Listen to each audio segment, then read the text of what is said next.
முக்கோணம் என்பது பல வழிகளில் இருப்பின் அடிப்படை வடிவமாகும். இது மிகவும் ஒருங்கிணைந்த வடிவம். இப்போது கூட அமெரிக்காவில் எந்த வீட்டிலும் முக்கோண கூரை இருப்பதாக நான் நினைக்கிறேன், இல்லையா? அமெரிக்காவில் இன்னும் கிட்டத்தட்ட ஒவ்வொரு வீட்டிலும் முக்கோண கூரை உள்ளது. ஒரு குறைந்தபட்ச பொருளுடன் அதிகபட்ச வலிமை ஒரு முக்கோணத்திலிருந்து மட்டுமே வருகிறது. அதே வலிமையின் வேறு எந்த வடிவத்தையும் நீங்கள் உருவாக்க வேண்டும் என்றால் உங்களுக்கு அதிக பொருள் தேவைப்படும். பொருள் வலிமையை அதிகரிக்க வேண்டும். ஆனால் ஒரு முக்கோண வடிவத்தில் மிக குறைந்த பொருளுடன் நீங்கள் அதிகபட்ச வலிமையை பெறலாம். இது நீங்கள் கட்டியெழுப்பும் குடியிருப்புகளை பற்றியது மட்டுமல்ல. தெய்வீக கரம் கூட, படைப்பாளரின் கரம் கூட உங்களுக்கு உள்ளேயும் வெளியேயும் அடிப்படை வடிவத்தை உருவாக்க ஒரு முக்கோணத்தை தேர்ந்தெடுத்தது. நீங்கள் ஏதேனும் மூலக்கூறு கட்டமைப்பை பார்த்தால் அது பல வழிகளில் முக்கோணங்களின் சிக்கலான கூட்டமாகும்.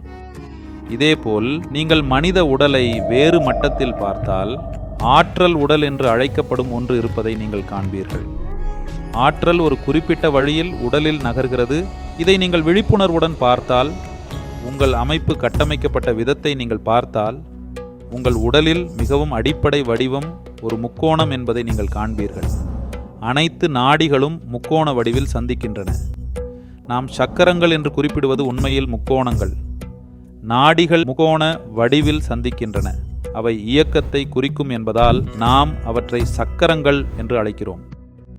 அவை முக்கோணங்களின் சிக்கலான உருவாக்கம் என உங்கள் உடலின் ஆற்றல் அமைப்பு கட்டமைக்கப்பட்ட வழி இதுதான்.